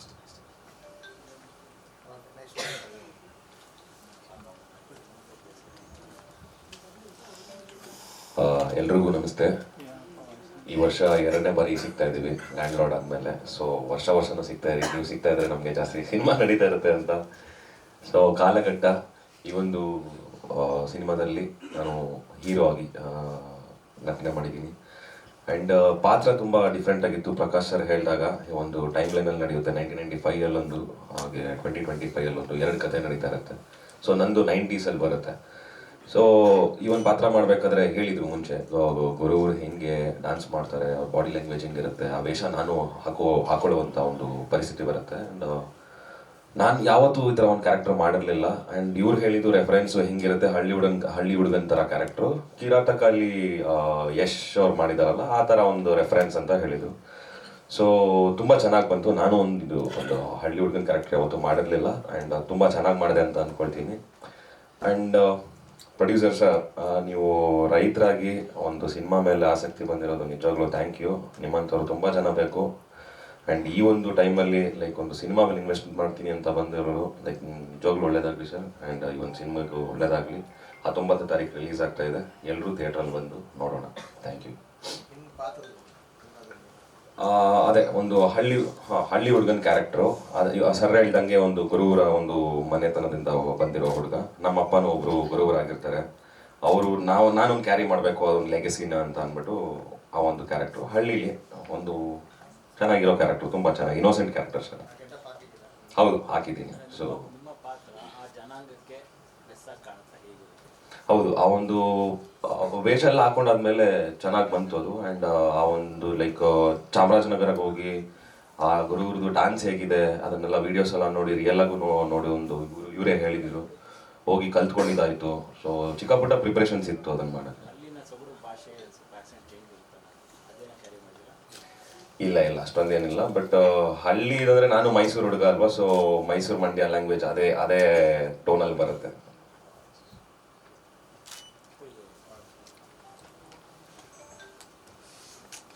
ಸೊ ವೇದಿಕೆ ಮೇಲಿರೋ ಎಲ್ಲ ಗಣ್ಯರಿಗೂ ಹಾಗೂ ಇಲ್ಲಿ ಬಂದಿರೋ ಪ್ರತಿಯೊಬ್ಬರಿಗೂ ನನ್ನ ಕರೆಯ ನಮಸ್ಕಾರ. ಸೊ ನಾನು ಖುಷಿ ಅಂತ. ಸೊ ಈ ಸಿನಿಮಾದಲ್ಲಿ ನಂದು ಶೇಡ್ ಬಂದು ಆ್ಯಕ್ಚುಲಿ 2 ಶೇಡ್ ಬರುತ್ತೆ, ಪಾಸಿಟಿವ್ ಪ್ಲಸ್ ನೆಗೆಟಿವ್. ಸೊ ನಾನು 20s ಬರುವಂಥ ಕ್ಯಾರೆಕ್ಟರಲ್ಲಿ ಪ್ಲೇ ಆಗ್ತೀನಿ. ಸೊ ಫಸ್ಟ್ ಹಾಫ್ ಇವ್ರು ಪ್ಲೇ ಮಾಡಿರ್ತಾರೆ. ಸೊ ಇವಾಗಿನ ಜನ್ರೇಷನಲ್ಲಿ ಒಂದು ಹೆಣ್ಮಕ್ಳು ಯಾವ ಥರ ಇರ್ತಾರೆ, ಸೊ ಯಾವ ಥರ ಎಲ್ಲ ಪ್ರೀತಿ ಮಾಡಬೇಕಾದ್ರೆ ಏನೆಲ್ಲ ಇಂಪ್ರೆಸ್ ಮಾಡೋಕ್ಕೆ ಏನೆಲ್ಲ ಮಾಡ್ತಾರೆ, ಸೊ ಅವ್ರ ಹಿಂದೆ ಯಾವ ಥರ ಇರ್ತಾರೆ, ಒಂದು ರಿಲೇಷನ್ಶಿಪ್ನ ಇಟ್ಕೊಂಡೆ ಇನ್ನೊಂದಷ್ಟು ಪ್ರೀತಿ ಮಾಡ್ತಿರ್ತಾರೆ, ಸೊ ಯಾವ ಥರ ಮೋಸ ಹೋಗ್ತಾರೆ ಅನ್ನೋದು ಇದು. ಸೊ ಈ ಸಿನಿಮಾ ಇಟ್ಸ್ ಕಂಪ್ಲೀಟ್ಲಿ ಅವೇರ್ನೆಸ್ ಥರನೇ ಇದೆ. So first half totally different, second half is totally different. So sir ಒಂದು ಒಳ್ಳೆ ಕಥೆನ ತಂದಿದ್ದಾರೆ. 2 ಸಿನಿಮಾ ಮಾಡ್ಬೋದಾಗಿತ್ತು, ಬಟ್ ಒಂದೇ ಕಥೆಯಲ್ಲಿ 2 ಸಿನಿಮಾನೂ ತೋರಿಸಿದ್ದಾರೆ. So first of all thank you so much Prakash sir, ಈ ಒಂದು ಆಪರ್ಚುನಿಟಿ ನನಗೆ ಕೊಟ್ಟಿದ್ದಕ್ಕೆ. ಆ್ಯಕ್ಚುಲಿ ನಾನೊಂದು ಬ್ರೇಕ್ ತಗೊಂಡ್ಮೇಲೆ ನಾನು ನೋಡ್ತಾ ಇದ್ದೆ ಒಂದು ಒಳ್ಳೆ ಪಾತ್ರ ಸಿಗಬೇಕು ಅಂತ. So it was very challenging ಆಯಿತು ನನಗೆ ಈ ಒಂದು ಸಿನಿಮಾ ಸಿಕ್ಕಿದ್ದು. ಸೊ ತುಂಬ ಖುಷಿ ಆಯಿತು. ಬಟ್ ಈ ಸಿನಿಮಾ ನನಗೆ ಸಿಕ್ಕಿದೆ ನವೀನ್ ಸರಿಂದ. ಸೊ ಅವ್ರಿಗೆ ಫಸ್ಟ್ ಥ್ಯಾಂಕ್ಸ್ ಹೇಳಬೇಕು. ಆ್ಯಂಡ್ ಇವ್ರು ನನ್ನ ನೋಡಿದ ತಕ್ಷಣ ಇಲ್ಲ ಇವಳಿಂದ ಇಂಥ ಪಾತ್ರ ಮಾಡಿಸ್ಬೋದು ಅನ್ನೋ ಒಂದು ನಂಬಿಕೆ ಇತ್ತು ಕೊಟ್ಟಿದ್ದಕ್ಕೆ thank you so much. And ಹಾಗೆ ನಮ್ಮ ಪ್ರೊಡ್ಯೂಸರು ಅಷ್ಟೇ, ಇಲ್ಲಿವರೆಗೂ ನಮಗೆ ಪ್ರೊಡ್ಯೂಸರ್ ಸಿಗೋದೇ ತುಂಬ ಕಷ್ಟ. ಅಂಥದ್ರಲ್ಲಿ ಪ್ರತಿಯೊಂದು ಇದಕ್ಕೂ ಸಪೋರ್ಟ್ ಇತ್ತು. ಇಲ್ಲಿವರೆಗೂ ಒಂದು ಸಿನಿಮಾ ರಿಲೀಸ್ ಆಗೋವರೆಗೂ ನಮ್ಮ ಜೊತೆ ಕೈಗೂಡಿಸ್ಕೊಂಡು ಪ್ರತಿಯೊಂದು ಇದಕ್ಕೂ ಅವರು ಇದು ಮಾಡಿದ್ದಾರೆ. So thank you so much. ಇಂಥ ಪ್ರೊಡ್ಯೂಸರ್ ಇನ್ನೊಂದಷ್ಟು ಬರಲಿ ಅಂತ ಕೇಳ್ಕೊತೀನಿ. ಹಾಗೆ ನಮ್ಮ DOP ಸದಾಶಿವ್ ಸರ್ಗಾಗಿರ್ಬೋದು ಹಾಗೂ ರಾಜ್ ಸರ್ಗಾಗಿರ್ಬೋದು ಆ್ಯಂಡ್ ಎಲ್ಲ ಟೆಕ್ನಿಷಿಯನ್ಸ್ಗೂ ನಾನು ಥ್ಯಾಂಕ್ಸ್ ಹೇಳೋಕ್ಕೆ ಇಷ್ಟಪಡ್ತೀನಿ. ಬಿಕಾಸ್ ಇವತ್ತು ಸ್ಕ್ರೀನ್ ಮೇಲೆ ಇಷ್ಟು ಚೆನ್ನಾಗಿ ನಾವು ಕಾಣಿಸ್ಕೊತೀವಿ ಅಂದರೆ ಅದಕ್ಕೆ ಕ್ಯಾಮ್ರಾಮ್ಯಾನು ತುಂಬ ಇಂಪಾರ್ಟೆಂಟ್ ಆಗ್ತಾರೆ. ಆ್ಯಂಡ್ ಎಲ್ಲ ಟೀಮ್ ಅವ್ರ ಪ್ರತಿಯೊಬ್ಬರಿಗೂ ಥ್ಯಾಂಕ್ಸ್ ಅಂತ ಹೇಳೋಕ್ಕೆ ಇಷ್ಟಪಡ್ತೀನಿ. ಹಾಗೆ ನನ್ನ ಪೇರ್ ಹೀರೋಗೂ ಅಷ್ಟೇ ತುಂಬ ಸಪೋರ್ಟಿವ್ ಆಗಿ ಕೆಲಸ ಮಾಡಿದ್ರು ನನ್ನ ಜೊತೆ. ಆ್ಯಂಡ್ ಕೋಆರ್ಡಿನೇಷನ್ ಕೂಡ ತುಂಬ ಚೆನ್ನಾಗಿ ಮಾಡಿದ್ರು. ಸೊ ಥ್ಯಾಂಕ್ ಯು, ನಿಮ್ಗೆ ಒಳ್ಳೇದಾಗಿ. ಆ್ಯಂಡ್ ಇದೇ ಬರೋ 19ನೇ ತಾರೀಕು ನಮ್ಮ ಸಿನಿಮಾ ರಿಲೀಸ್ ಆಗ್ತಾ ಇದೆ. ಸೊ ಎಲ್ಲರೂ ಚಿತ್ರಮಂದಿರಕ್ಕೆ ಬಂದು ಸಿನಿಮಾನ ನೋಡಬೇಕು, ಪ್ರೋತ್ಸಾಹ ಮಾಡಬೇಕು ಅಂತ ಕೇಳ್ಕೊತೀನಿ. Thank you. ಖುಷಿ ಅಂತ. ಇವಾಗ ರಿಲೀಸಿಗೆ ಇದು 4ನೇ ಸಿನಿಮಾ ಇದು ಎಸ್.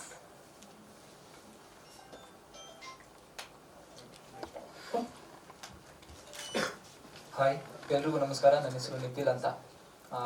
ಒಂದು ಹಳ್ಳಿಗಾಡಿನ HD ಕೋಟೆ ತಾಲೂಕು ಅಂತ ನಮ್ಮೂರು ಹೆಸರು. ಪ್ರಕಾಶ್ ಸರು ನನಗೆ ಫಸ್ಟ್ ಟೈಮ್ ಸಿಕ್ಕಿದಾಗ ಅವ್ರದ್ದು ಫಿಲಮ್ ಇತ್ತು ಖಾಲಿ ಡಬ್ಬ ಅಂತ. ಅದರಲ್ಲಿ ಒಂದು ಚಿಕ್ಕ ಕ್ಯಾರೆಕ್ಟರ್ ಕೊಟ್ಟಿದ್ರು ನನಗೆ, ಕೋರಿ ಪ್ರತಾಪ್ ಸರ್ ಜೊತೆ. ಅದರಲ್ಲಿ ನಾನೊಂದು ಸ್ವಲ್ಪ ಏರ್ ಎಲ್ಲ ಬಿಟ್ಟಿದೆ, ಅದರೆಲ್ಲ ನೋಡ್ಬಿಟ್ಟು ಏನೇನೋ ಮಾಡ್ತಾನೆ ಅಂತ ಅಂದ್ಬಿಟ್ಟು ಕಾಲಘಟ್ಟ ಸಿನಿಮಾದಲ್ಲಿ ಒಂದು ಮೇಜರ್ ಕ್ಯಾರೆಕ್ಟರ್ ಕೊಟ್ಟಿದ್ದಾರೆ ನನಗೆ. ನನ್ನ ಕ್ಯಾರೆಕ್ಟರ್ ಏನಪ್ಪ ಅಂತಂದರೆ, ಒಬ್ಬ ಮುಗ್ಧ ಹುಡುಗ ಮುನ್ಸಿಪಾಲಿಟಿಲಿ ಕೆಲಸ ಮಾಡೋರ ಮಗ ಹೇಗೆ ಒಂದು ಸಿಟಿ ಹುಡುಗಿರಲ್ಲಿ ಲವ್ ಮಾಡಿ ಅವ್ನ ಲೈಫ್ನ ಹೇಗೆ ಹಾಳು ಮಾಡ್ಕೊಳ್ತಾನೆ ಅನ್ನೋದನ್ನ ಇದರಲ್ಲಿ ಪ್ರಕಾಶ್ ಸರ್ ತುಂಬ ಚೆನ್ನಾಗಿ ತೋರಿಸಿದ್ದಾರೆ. ಹಾಗೆ ಇದರಲ್ಲಿ 2 ಕ್ಲೈಮ್ಯಾಕ್ಸ್ ಇರೋದ್ರಿಂದ ಕಥೆಯಲ್ಲಿ ತುಂಬ ಚೆನ್ನಾಗಿ ಬಂದಿದೆ. ಹಾಗೆ ಇದು ನನ್ನ ಫಸ್ಟ್ ಇಂಟರ್ವ್ಯೂ. ಇದಕ್ಕೆ ಬೀಡು ಮಾಡಿಕೊಟ್ಟಿದ್ದಕ್ಕೆ ಪ್ರಕಾಶ್ ಸರ್ಗೆ ಥ್ಯಾಂಕ್ಸ್ ಹೇಳ್ತೀನಿ. ಹಾಗೆ ಚಿಕ್ಕೇಗೌಡ ಸರ್ ಆಗಿರ್ಬೋದು. ಪ್ರತಿ ಸಾರಿ ನಾವು ಯಾವಾಗ ಸಿನಿಮಾ ಸೆಟ್ಟಲ್ಲಿ ಇರಬೇಕಾದ್ರೆ ಚಿಕ್ಕೇಗೌಡ ಸರ್ ಎಲ್ಲ ಸೆಟ್ಗೂ ಬಂದ್ಬಿಟ್ಟು ನೋಡ್ಕೊಂಡು ಹೋಗ್ತಾಯಿದ್ರು, ಏನು ಮಾಡ್ತಿದ್ದಾರೆ ಆ್ಯಕ್ಟರ್ಸ್, ಏನು ಮಾಡ್ತಿದ್ದಾರೆ ಡೈರೆಕ್ಟರ್, ಏನು ಮಾಡ್ತಿದ್ದಾರೆ ಟೆಕ್ನಿಷಿಯನ್ಸ್, ಏನು ಮಾಡ್ತಿದ್ದಾರೆ ಅಂತ. ಪ್ರಕಾಶ್ ಸರ್ ಹಾಗೆ ಕೂಡ ನಮ್ಮಲ್ಲಿ ಯಾವುದೇ ರೀತಿ ಮೈನ್ಯೂಟ್ ಕ್ಯಾರೆಕ್ಟರಲ್ಲಿ ಒಂದು ಸ್ವಲ್ಪ ಏರ್ ಇಳಿತಾ ಇದ್ದಾಗಲೂ ಅವರೇ ನಮ್ಮ ಹತ್ರ ಬಂದ್ಬಿಟ್ಟು ಇದನ್ನು ಈ ರೀತಿ ಮಾಡಿದ್ರೆ ಚೆನ್ನಾಗಿರುತ್ತೆ, ಈ ರೀತಿ ಮಾಡಿದ್ರೆ ಚೆನ್ನಾಗಿರುತ್ತೆ ಅಂತ ಅಂದ್ಬಿಟ್ಟು ಅವರೇ ನಮಗೆ ಬ್ರೀಫ್ ಮಾಡಿ ಇದೊಂದು ಒಳ್ಳೆ ವರ್ಕ್ಶಾಪ್ ಆಯಿತು ಅಂತ ನನಗೆ ಅನಿಸುತ್ತೆ. ಮುಂದೆ ಬರೋ ಸಿನಿಮಾಗಳಿಗೆ ಒಳ್ಳೆ ಚಾನ್ಸ್ ಸಿಕ್ತು ಅಂತ ಅಂದ್ಕೊತೀನಿ.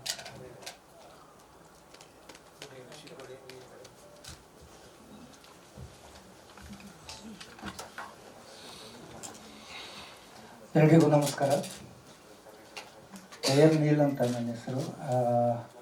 ಬಂದಿರೋರಿಗೆ ಎಲ್ಲರಿಗೂ ಒಳ್ಳೆಯದಾಗಲಿ, ನಮಗೂ ಒಳ್ಳೆಯದಾಗಲಿ ಅಂತ ಕೇಳ್ತೀನಿ. ಜಾಸ್ತಿ ಮಾತಾಡೋಕ್ಕಾಗಲ್ಲ, ಬರಲ್ಲ ನನಗೆ. ಫಸ್ಟ್ ಆಫ್ ಆಲ್ ಪ್ರಕಾಶ್ ಅವರು ನನ್ನ ಫ್ರೆಂಡೇ. ಅವರು ಸೇವನಲ್ಲಿ ವರ್ಕ್ ಮಾಡ್ತಾಯಿದ್ದೆ, ಪರಿಚಯ ಆಗಿದ್ದು. ಸೊ ಅವರು ನನಗೆ ಫಿಲಮ್ ಇದೆ ಸರ್ ಮಾಡೋಣ ಬನ್ನಿ ಅಂದರು. ಎಷ್ಟು ಸಾಂಗ್ ಬರುತ್ತೆ ಅಂತ ಕೇಳಿದ್ರು. 3 ಸಾಂಗ್ ಇದೆ ಅಂದರು. ಇವರಿಗೆ ಅಟ್ಲೀಸ್ಟ್ 35 ಟ್ಯೂನ್ ಮಾಡಿ ಕಳಿಸಿದ್ದೀನಿ. ಇವ್ರಿಗೆ ಯಾವುದೂ ಸ್ಯಾಟಿಸ್ಫ್ಯಾಕ್ಷನ್ ಆಗಿಲ್ಲ. ಲಾಸ್ಟ್ ಇನ್ನೊಂದು 3 ಮಾಡಿದಾಗೆ ಅದು ಸೆಲೆಕ್ಟ್ ಮಾಡಿದ್ದಾರೆ. ಸೊ ಹಾಗೆ ನಮ್ಮ ನಿರ್ಮಾಪಕರಾಗಲಿ ಡೈರೆಕ್ಟ್ರಾಗಲಿ ತುಂಬ ಸಪೋರ್ಟಿವ್ ಆಗಿದ್ದರು ವರ್ಕಿಂಗಲ್ಲಿ, ಸ್ಟುಡಿಯೋದಲ್ಲಿ. ಆಮೇಲೆ ನಮ್ಮದು ಆಲ್ ಟೆಕ್ನಿಷಿಯನ್ಸು, ಅವರಿಗೆಲ್ಲ ನಾನು ಥ್ಯಾಂಕ್ಸ್ ಹೇಳಕ್ಕೆ ಪಡ್ತೀನಿ. ಅವರು ಸಪೋರ್ಟ್ ಮಾಡಿದ್ದಾರೆ.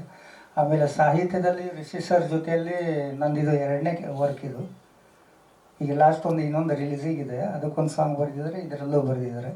ಆಮೇಲೆ ಸಿದ್ದು ಸರ್ ಅಂತಂದು ಅವರು ಮೈಸೂರದವರೇ, ಪ್ರಕಾಶ್ ಸರ್ ಅವರು ಫ್ರೆಂಡ್, ಅವರು ತುಂಬ ಚೆನ್ನಾಗಿ ಬರೆದಿದ್ದಾರೆ.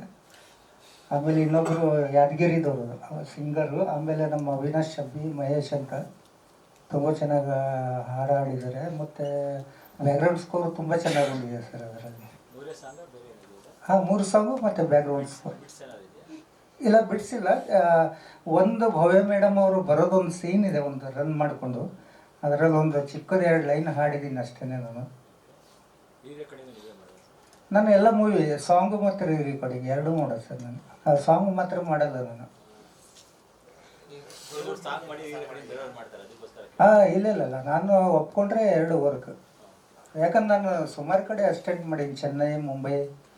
ಇಲ್ಲಿ ನಮ್ಮ ಪ್ರವೀಣ್ ಸ್ಟೀಫನ್ ಸರ್ ಇದ್ದಾರಲ್ಲ, ಅಮೃತಧಾರೆ ಅಲ್ಲ, ಅದು ನಾನು ಅಸಿಸ್ಟ್ ಮಾಡ್ತಿದ್ದೆ ಅವಾಗ. ಆಮೇಲೆ ರವಿ ಸರ್ ಹತ್ರ ಹೃದಯ ಅಂತ ಅವ್ರ ಮನೆ ಮೇಲೆ ಸ್ಟುಡಿಯೋ, ಅಲ್ಲೆಲ್ಲ ಇದ್ದೆ ನಾನು. ಸುಮಾರು ಎಕ್ಸ್ಪೀರಿಯನ್ಸ್ ಇದೆ ಸರ್. ಬಟ್ ನಮ್ಮ ಪ್ರಕಾಶ್ ಸರ್ ತುಂಬ ತಲೆ ತಿಂತಾರೆ ಮ್ಯೂಸಿಕಲ್ಲಿ ಸರ್. ಆದರೂ ಅಷ್ಟೊಂದು ತಿನ್ನಬಾರ್ದಲ್ಲ.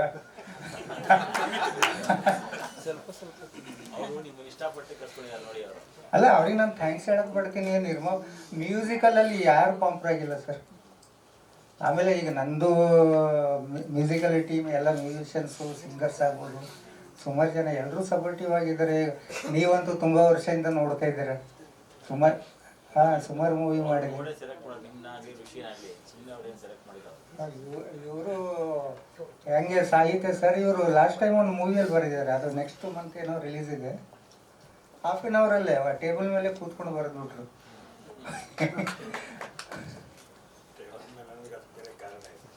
ಪ್ರಸಾದ್ ಸ್ಟುಡಿಯೋಲ್ಲಿ ಅಲ್ಲ, ಸ್ವಲ್ಪ ಹೈಡ್ ಮಾಡ್ತಾ ಇದ್ದೆ ನಾನು, ಇವರೇ ಹೇಳಿಬಿಟ್ರು.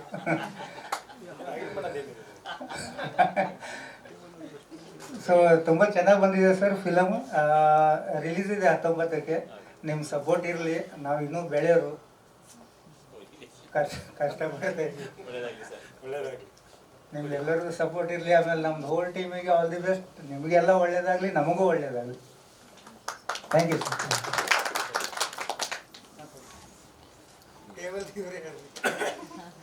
ಎಲ್ರಿಗೂ ನಮಸ್ಕಾರ. ಈ ನಡುವೆ ಇತ್ತೀಚೆಗೆ ಅಂತಂದ್ರೆ ಒಂದು 15-20 ವರ್ಷದಿಂದ ಸಿನಿಮಾ ಮಾಡೋದು ತುಂಬ ಕಷ್ಟ. ಯಾಕೆ ಕಷ್ಟ ಅಂದರೆ ಎಲ್ಲ ಕಡೆಯಿಂದ ಸಮಸ್ಯೆಗಳಿದ್ದಾವೆ. ಯಾವುದೊಂದು ಪಕ್ಷಿ ಹಾರಿದ್ರು ಕೂಡ ಅದು ಹೋಗಿ ಹರಿಯಾಣದಿಂದ ಪರ್ಮಿಷನ್ ತೊಗೊಂಡ್ಬರ್ಬೇಕು. ಅನಿಮಲ್ ಬರ್ಡ್ ಏನೋ ಗೊತ್ತಿಲ್ಲ. ಡೈಲಿ 1000 ಕುರಿ ಇದೆಲ್ಲ ಕಟ್ ಮಾಡೋದು, ಅದ್ರ ಬಗ್ಗೆ ಆ ಕುರಿ ಹಿಂದೆಗಡೆ ಹೋದ್ರು ಅದಕ್ಕೆ ಅದು ಏನು ಗೊತ್ತಿಲ್ಲ, ಯಾರು ಮಾಡಿದ್ರು ಅದ್ರ ರೂಲ್ಸ್. ತುಂಬ ಕಷ್ಟ ಇದೆ. ಆಮೇಲೆ ಅದು ಯಾವತ್ತು ಓಬೇರಾಯನ್ ಕಾಲದಲ್ಲಿ ಮಾಡಿರೋಂಥ ಸೆನ್ಸಾರ್ ಬೈಲನ್ನ ಇವಾಗಲೂ ಅದನ್ನೇ ಫಾಲೋ ಮಾಡ್ತಾ ಇದ್ದಾರೆ. ಇವಾಗ ಮೊಬೈಲಲ್ಲಿ ಏನೆಲ್ಲ ಸಿಗುತ್ತೆ, ನಾವು ಒಂದು ಲೋಫರ್ ಅಂತಂದ್ರೆ ಅದನ್ನು ಕಟ್ ಮಾಡ್ತಾರೆ. ಎಲ್ಲ ಕಡೆಯಿಂದ ಸಮಸ್ಯೆ ಇದೆ. ಅಂಥ ಸಮಸ್ಯೆ ಇರೋಂಥ ಸಮಯದಲ್ಲೂ ಕೂಡ 2 ಸಿನಿಮಾನ ಈಸಿಯಾಗಿ ಒಂದು ರಿಲೀಸ್ ಹಂತಕ್ಕೆ ತಂದಿದ್ದಾರೆ. ಅಂದರೆ ಒಂದು ರಿಲೀಸ್ ಮಾಡಿದ್ದಾರೆ. ಮೊದಲನೇದಾಗಿ ರಿಲೀಸ್ ಹಂತಕ್ಕೆ ಬಂದ್ರೇ ಅರ್ಧ ಗೆದ್ದಂಗೆ, ಇನ್ನೂ ಅರ್ಧ ಜನ ನೋಡಿ ಆಶೀರ್ವಾದ ಮಾಡಬೇಕು. ಈ ಸಿನಿಮಾಗೆ ಕಾಲಘಟ್ಟ ಅಂತ ಒಂದು ಸಿನಿಮಾಗೆ ಒಂದು ಹಾಡು ಬರೆದಿದ್ದೀನಿ.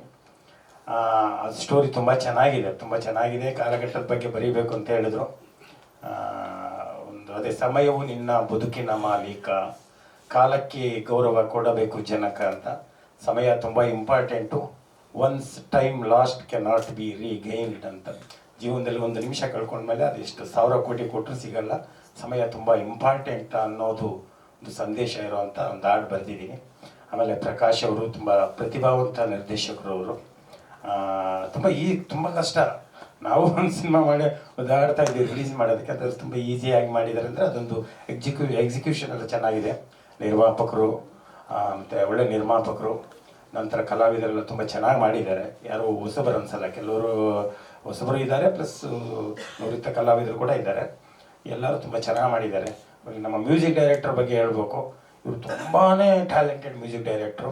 ಅಂದರೆ ಕೆಲವು ಜನರು ಮಾತ್ರ ರಾಗ ಬೇಸ್ಡಲ್ಲಿ ಮಾಡ್ತಾರೆ. ರಾಗ ಅಂದರೆ ಯಾವುದೇ ಸಾಂಗ್ನ ಒಂದು ರಾಗದಲ್ಲಿ ಮಾಡಬೇಕಂದ್ರೆ ಅದಕ್ಕೊಂದು ರಾಗ ಇರುತ್ತೆ, ಆ ರಾಗ ಬೇಸ್ಡಲ್ಲಿ ಮಾಡ್ತಾರೆ. ಅದರಲ್ಲಿ ಇವರು ಒಬ್ಬರು. ತುಂಬ ಇವರು ವರ್ಕ್ ನಮ್ಗೆ ತುಂಬ ಖುಷಿ ಆಯಿತು. ಎಲ್ಲ ನೋಡಿ 19ಕ್ಕೆ ರಿಲೀಸ್ ಆಗ್ತಾ ಇದೆ. ನಿಮ್ಮ ಆಶೀರ್ವಾದ ಎಲ್ಲ ನಮ್ಮ ಸಿನಿಮಾ ತಂಡದ ಮೇಲೆ ಇರಲಿ ಅಂತ ಕೇಳ್ಕೊಳ್ತೀನಿ. ಧನ್ಯವಾದಗಳು. ಧನ್ಯವಾದಗಳು. ಗ್ರೂಪ್ ಫೋಟೋ ಹಾಕಿ ತಗೊಳ್ತಾರೆ. ಜೊತೆಗೆ ಕಾಲಘಟ್ಟ ಸಿನಿಮಾ ತಂಡದವರಿಗೂ ಒಂದು ಮಾತು ಬಹಳ ಖುಷಿಯಾಗಿದ್ದೇನು ಅಂದರೆ, ಒಂದು ಸಿನಿಮಾ ಅಥವಾ ಬದುಕಿನಲ್ಲಿ ಯಾವುದೋ ಮೊದಲ ಕೆಲಸ ಸ್ವಲ್ಪ ಸೋತ್ ಹೋಯ್ತು ಅಂತ ಹೇಳೋದಿಲ್ಲ, ಕಮರ್ಷಿಯಲ್ ಆಸ್ಪೆಕ್ಟ್ ಅಲ್ಲಿ ನೋಡಿದ್ರೆ ಅವ್ರು ನಿರೀಕ್ಷೆ ಪಟ್ಟ ಹಾಗೆ ಖಾಲಿ ಡಬ್ಬ ಯಶಸ್ಸನ್ನ ಕಾಣದೆ ಹೋದ್ರು ಕೂಡ ಮತ್ತೆ ಇನ್ನೊಂದು ಸಿನಿಮಾವನ್ನೇ ಮಾಡಬೇಕು ಅಂತ ನಿರ್ಧಾರ ಮಾಡೋದಿದೆಯಲ್ಲ, ಅದು ಸುಲಭದ ಮಾತಲ್ಲ. ನಿರ್ದೇಶಕರು ಹಾಗೆ ನಿರ್ಮಾಪಕರು ಇಬ್ರು ಕೂಡ ಜೊತೆಯಾಗಿ 2ನೇ ಸಿನಿಮಾಗೆ ಕಾಲಿಡ್ತಾರೆ ಅಂತಂದ್ರೆ ಬಹುಶಃ ನಮ್ಮಲ್ಲೊಂದು ಮಾತಿದೆ, ನೀವು ಬಹಳ ಆಸ್ಥೆಯಿಂದ ಅಂದ್ರೆ ಡೆಡಿಕೇಟೆಡ್ ಆಗಿ ಒಂದು ಕೆಲಸದ ಕಡೆ ಗಮನ ಇಟ್ಟರೆ ಯೂನಿವರ್ಸ್ ಹೇಗೋ ಒಂದು ಕಡೆ ಸಕ್ಸಸ್ ಮಾಡಿಕೊಟ್ಟೆ ಕೊಡುತ್ತೆ ಅಂತ. ಬಹುಶಃ ಆ ಸಕ್ಸಸ್ ಕಾಲಘಟ್ಟ ಚಿತ್ರತಂಡಕ್ಕೆ ಸಿಗ್ಲಿ ಅಂತ ಕೇಳ್ಕೊಳ್ತಾ, ಜನಪದದ ಸೊಗಡನ್ನ ನಾವು ನೋಡೋದಕ್ಕೆ ಸಾಧ್ಯ ಇದೆ ಅಂತ ಕೂಡ ಹೇಳಿದ್ರು. ಗೊರವರ ಕುಣಿತ ಈ ಬಹುಶಃ ಪ್ರತಿಭಾ ಕಾರಂಜಿಲಿ ಆ ರೀತಿ ಒಂದು ಛದ್ಮವೇಷ ಹಾಕೋದಕ್ಕೆ ಅಥವಾ ಜನಪದ ನೃತ್ಯದಲ್ಲಿ ಈ ರೀತಿ ಗೊರವರ ವೇಷವನ್ನ ಕಾಣುವಷ್ಟರ ಮಟ್ಟಿಗೆ ಬಂದು ನಿಂತಿದೆ. ಜನಪದದ ಸೊಗಡು, ಒನಕೆ ಅಂದ್ರೆ ಭತ್ತ ಕುಟ್ಟುವಾಗ ಹಾಡೋ ಒನಕೆ ಹಾಡಿರ್ಬೋದು ಅಥವಾ ಹಸೆ ಹಾಡಿರ್ಬೋದು, ಜೋಗುಳದ ಪದಗಳಿರ್ಬೋದು, ಇವೆಲ್ಲ ಕೇಳೋದಕ್ಕೆ ಇವಾಗ ಸಿಗೋದಿಲ್ಲ.